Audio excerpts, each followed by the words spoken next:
अस्सलामुअलैकुम।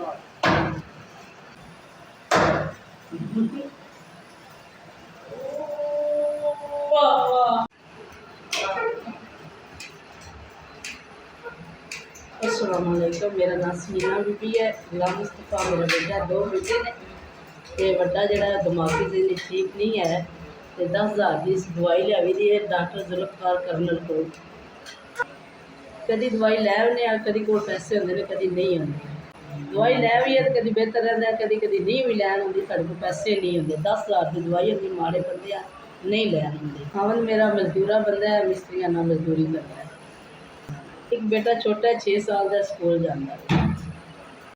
ये दवाई 15 साल हो गया, अस दवाई लैने अस बड़े मजबूर हाँ। दवाई नहीं साढ़े को लैन होंदी, 2-2 महीने भी नहीं लैन होंदी। 1 2 3 4 5 बड़ा भला होवे, अल्लाह पाक तुहानू जिंदगी दे, तंदुरुस्ती दे, सेहत दे। जिन्हें 5,000 रुपया कलिया मेरे पुत्र की दवाई आ जाए दी।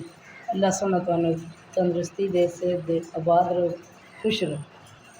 किन्ने दिन हो गए मेरे बच्चे की दवाई नहीं आ रही, तुहाडे घल्ले पैसे, चलो मैं दवाई लै आवां दी। अल्लाह सोना तुहानू तंदुरुस्ती दे, सेहत दे, जिन्हें मदद की।